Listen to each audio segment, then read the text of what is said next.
today we have the second tablet of the Ten Commandments. And the second tablet contains God's rules for living together in human community. Or you could call them God's rules for playing nice. And thinking about these rules, I got thinking about a story that happens long, long before Moses receives the Ten Commandments. And the story usually goes like this.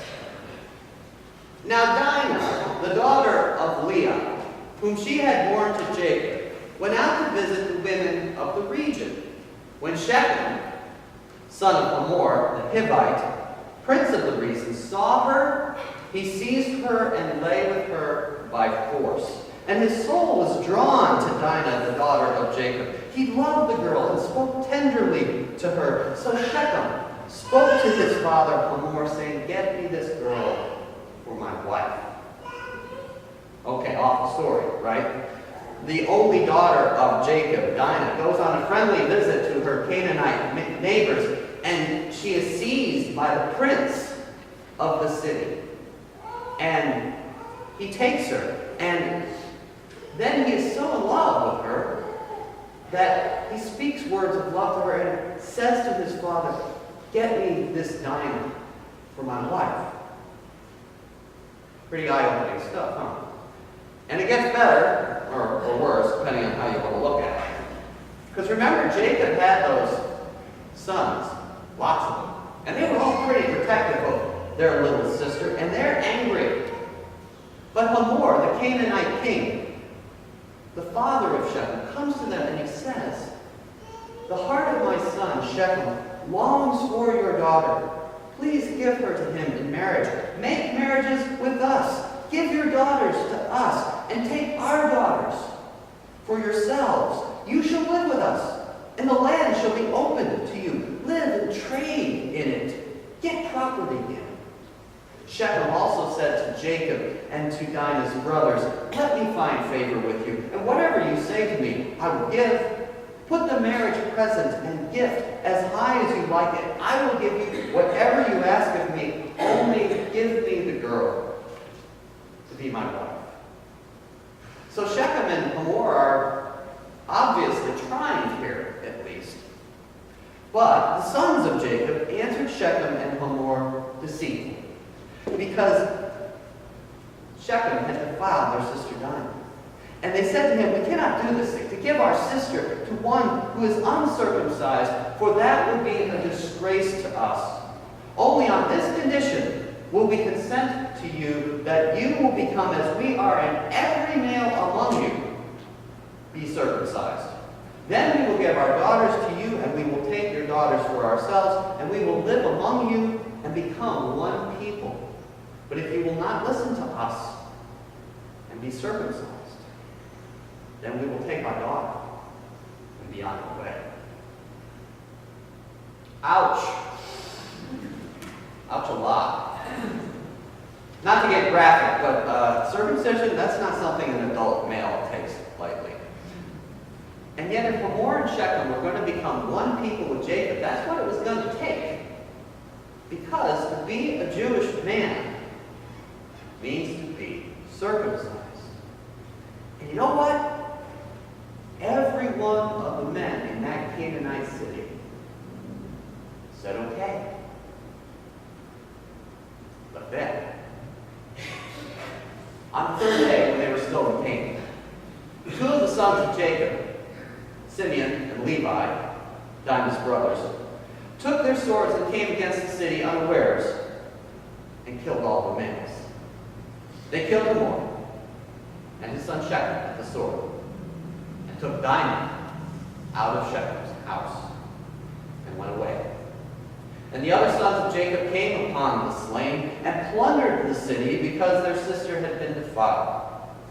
They took their flocks, their herds, their donkeys, and whatever was in the city and in the field.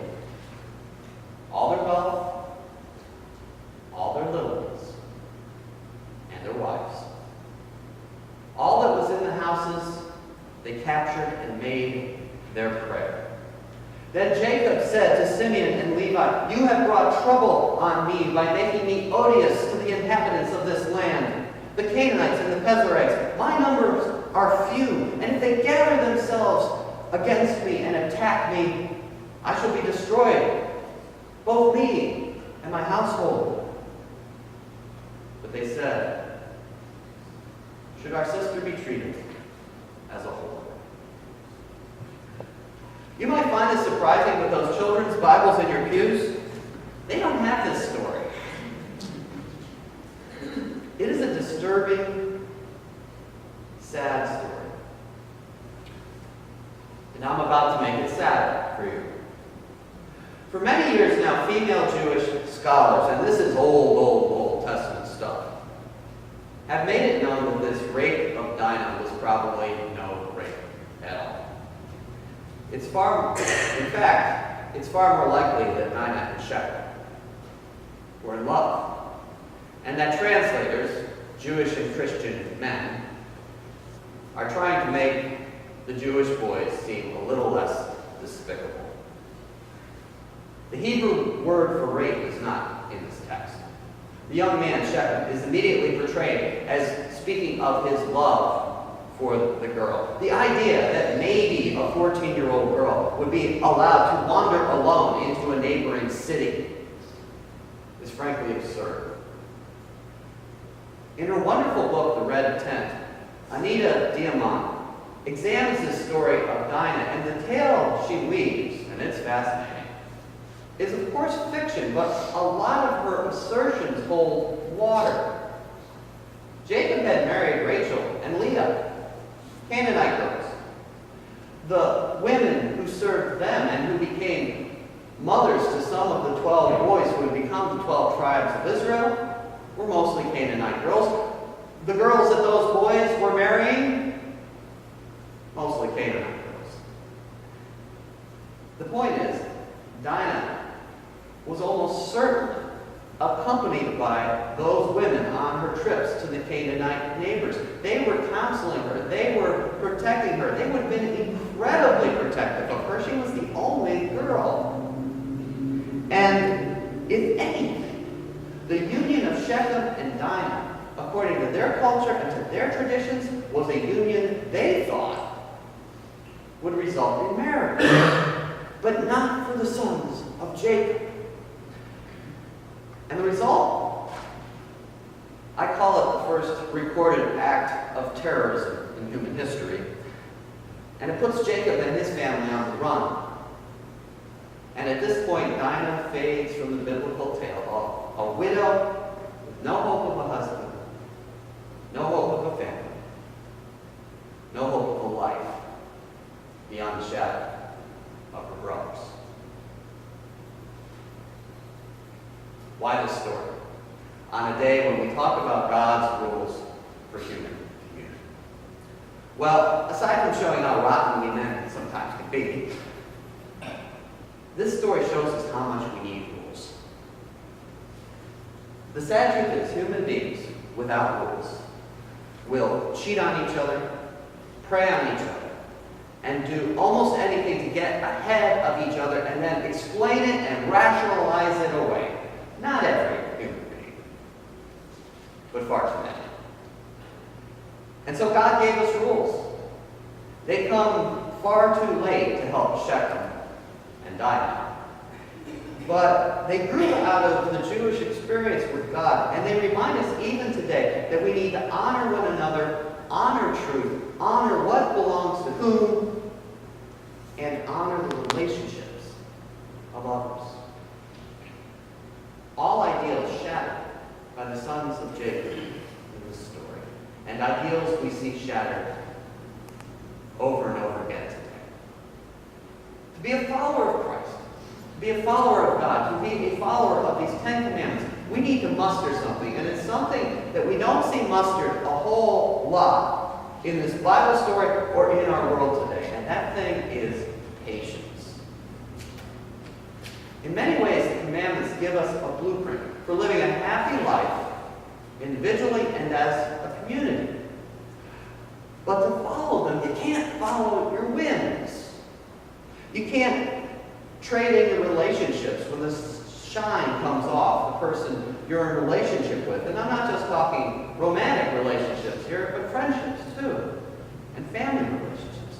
We can't just charge in and take things from our offenders and expect to live in peace. We can't just grab everything that's in front of us and take it as our own.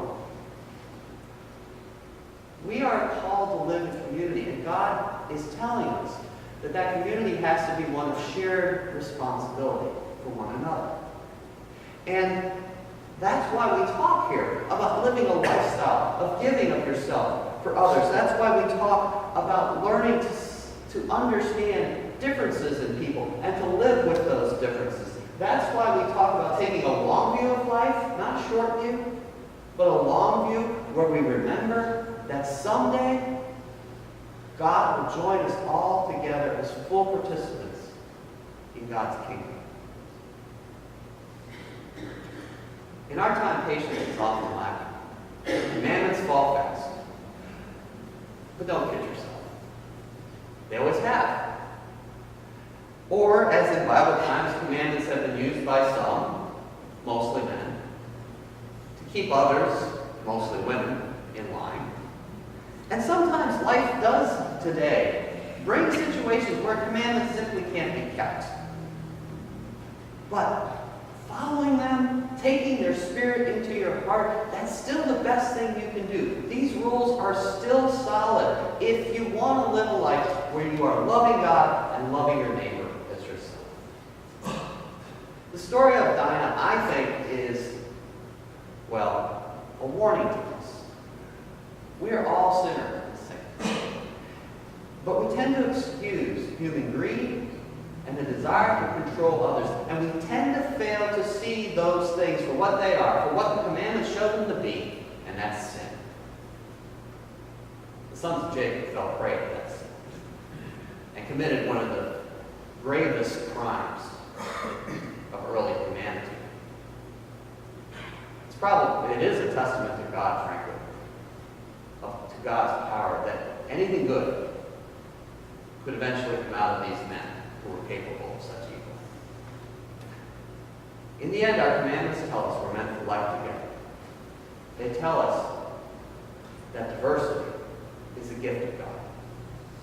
And the greatest gift of the commandments will always come when we stop seeing them as restrictive and rather see them as a tool God has given us to open our